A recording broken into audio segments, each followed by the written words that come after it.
waktu dekat ini, Kementerian Perdagangan akan memasarkan minyak goreng kemasan sederhana yang dilabeli merek Minyak Kita. Menteri Perdagangan Zulkifli Hasan mengatakan, saat ini pihaknya sedang memproses izin edar Minyak Kita ke Badan Pengawasan Obat dan Makanan atau BPOM. Namun, apa bedanya antara minyak kita dengan minyak goreng rakyat?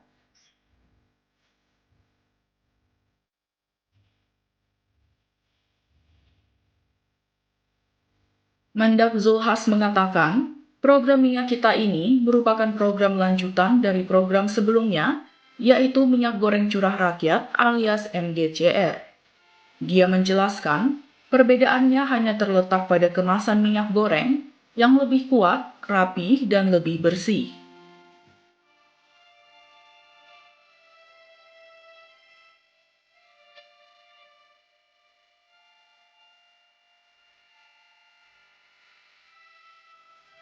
Selain itu, kemasan akan dilabeli harga sebesar Rp14.000, yang dimana ongkos pengemasan akan menjadi tanggung jawab pihak produsen dan bukan ke konsumen.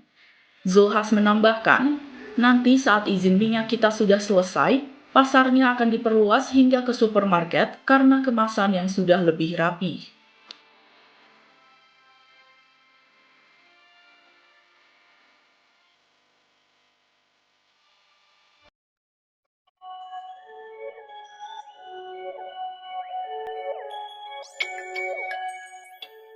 Kementerian Perdagangan membongkar 66 perusahaan yang terindikasi melakukan kecurangan minyak goreng kemasan sederhana merek Minyak Kita.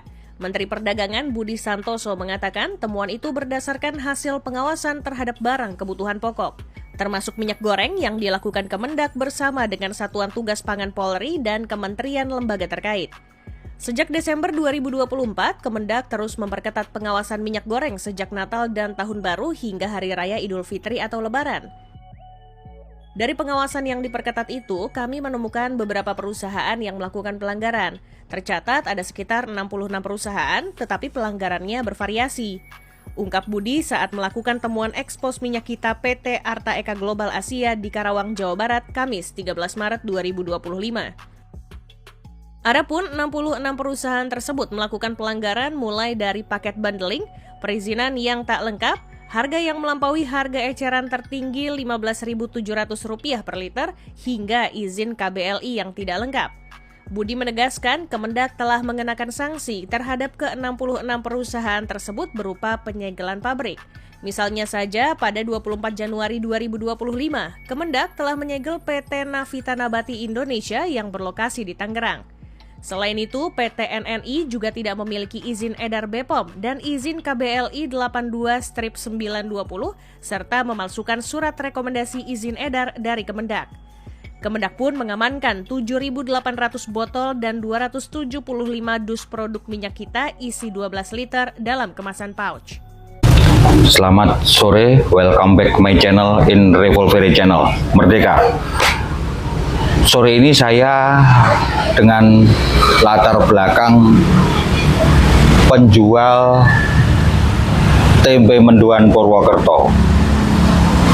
Dia adalah pengguna langsung minyak goreng rakyat, satu bentuk UMKM. Ada hal yang menarik tentang temuan berkurangnya volume dari kemasan minyak goreng dengan merek dagang Minyak Kita. Jika kata Pak Listio Sigit, ikan busuk pasti dari kepalanya, maka dalam kasus Minyak Kita ini kita tidak boleh hanya melihat secara sepenggal, yaitu kita melihat distributor dan perusahaan pengepak daripada merek dagang Minyak Kita. Siapakah pemilik merek dagang Minyak Kita? Pemilik merek dagang Minyak Kita adalah Departemen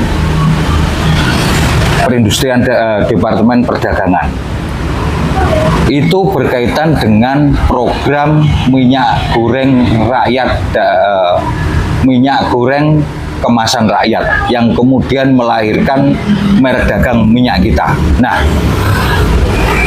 seperti kita ketahui bersama, kemudian merek dagang minyak kita ini menjadi terkenal dan populer saat rame-ramenya bansos, terutama saat menjelang pemilu 2024 yang baru lalu.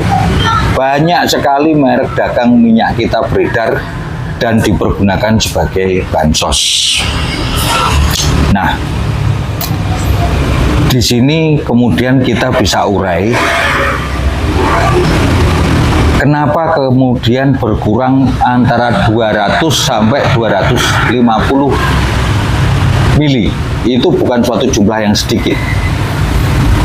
Sebelum itu kita urai dulu perjalanan minyak goreng kemasan rakyat yang kemudian melahirkan merek dagang minyak kita, dan kemudian Departemen Perdagangan menggandeng sekitar 66 vendor atau rekanan yang kemudian dijadikan sebagai pengemas dan distributor daripada merek dagang minyak kita tersebut. Ini ada beberapa keanehan. Saya misalkan sebagai seorang pengusaha yang sudah menjadi rekanan kementerian, rekanan utama kementerian untuk memasok dan mendistribusikan program pemerintah minyak goreng rakyat, minyak goreng kemasan rakyat dengan merek minyak kita, tentunya saya tidak akan bertindak gegabah dan sangat bodoh. Andai kata pun saya mencuri, tidak akan tentunya dengan jumlah yang volumenya sangat besar. 250 mili itu kira-kira satu aqua dalam kemasan. Dari kasat mata kan sudah kelihatan. Kemudian yang terjadi, dari 66 rekanan tersebut, ternyata semuanya dinyatakan oleh Departemen Perdagangan bermasalah. Sekarang tapi bermasalah, dan program itu sudah berlangsung dari tahun 2022. Program minyak goreng rakyat, minyak goreng kemasan rakyat tersebut. Ada beberapa keanehan. Pertama, bahwa ke-66 rekanan tersebut bermasalah. Di sini Departemen Perdagangan mana fungsi pembinaan dan pengawasannya? Itu yang pertama. Yang kedua, kenapa terjadi penyusutan volume sedemikian besar? Ini tentunya orang yang sangat bodoh, pengusaha yang sangat bodoh apabila dia mau melakukan hal tersebut. Nah, kemudian dari mana dan kemudian kenapa berkurang begitu besar volumenya? Ada dua analisa, dan ini terus terang aja apa yang saya ungkapkan ini adalah asumsi yang masuk akal dan analisa yang logik. Jadi begini, asumsi analisa yang baik adalah pada waktu bansos kemudian stok bahan itu kurang dan ternyata penerima bantuan itu lebih besar, bisa terjadi volume itu memang berkurang supaya mendapat kuantiti yang banyak.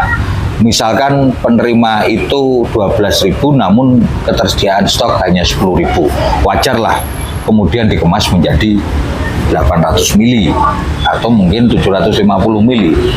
Namun bisa jadi tidak demikian, bisa jadi adalah ada tangan-tangan setan yang memetik keuntungan dari bansos tersebut. Dia berasumsi bahwa pada saat bansos tentu orang tidak akan berpikir berapa sih sebenarnya volume liter yang dia dapat dari minyak goreng tersebut. Nah, ini yang kemudian menjadi sebuah temuan. pada saat rame-ramenya bansos dulu, orang tidak berpikir apa yang dia terima ini sebenarnya 1 liter atau tidak. Clear itu. Karena ini barang pemberian.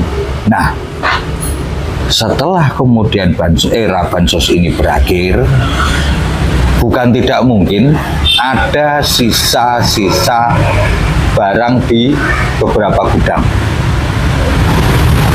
Nah, sisa-sisa barang tersebut kemudian mungkin beredar di masyarakat. Sisa-sisa barang bansos tersebut mungkin beredar di masyarakat. Dan kemudian masyarakat membeli. Pihak si pendistribusi ini juga mungkin tidak tahu seberapa sebenarnya volume liter daripada minyak kita yang harusnya dipergunakan untuk bansos. Itu loh. Karena rakyat membeli, akhirnya rakyat mencermati dan kemudian melihat 200 sampai 250 cc ini bukan barang yang sedikit. Disitulah kemudian terbongkar skandal minyak goreng tersebut. Sesimpel dan sesederhana itu. Makanya saya himbau penelusuran temuan minyak goreng ini jangan sesimpel hanya sampai pada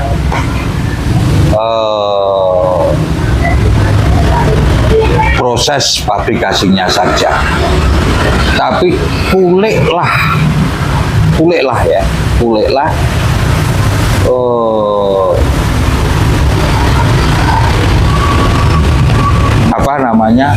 kasus ini dari sejak program minyak goreng kemasan rakyat ini digulirkan dan pada saat kemudian dipergunakan untuk salah satu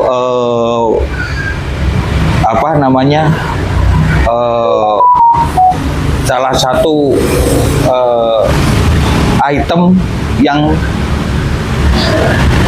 diperuntukkan untuk bansos. Kalau tidak salah kan gula, beras, minyak goreng kalau tidak salah waktu itu. Nah, waktu itu kalau diberi ya orang pulang buka langsung dipergunakan. Itu kalau kemudian diberi. Nah, kalau beli kan kemudian dilihat berapa sih sebenarnya. Itulah. Sekali lagi, tidak mungkin ada pengusaha bodoh yang kemudian tidak hanya mensunat kalau itu 200 sampai 250 liter cc, tapi atau mili lah. Tapi itu sudah jelas-jelas mengkebiri. Kalau dia memang niat nyuri bos, sebenarnya cukup 50 atau 25 mili saja. Dia bisa berdalih bahwa itu kemudian terjadi penguapan atau apapun lah ceritanya. Kali berapa puluh juta kantong minyak kita sudah dapat keuntungan yang sangat luar biasa. Ini kok nyurinya nggak tanggung-tanggung. Saya analisa, saya prediksi ada sesuatu di balik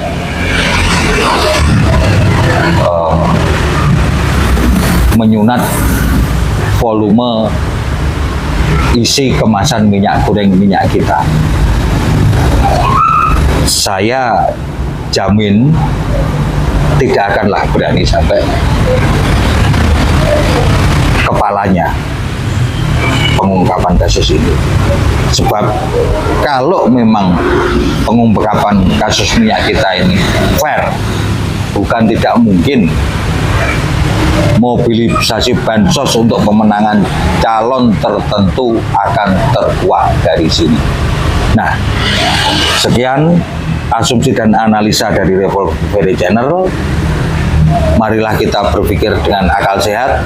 Sekian, terima kasih. Salam jumpa, salam Revolver Channel. Merdeka!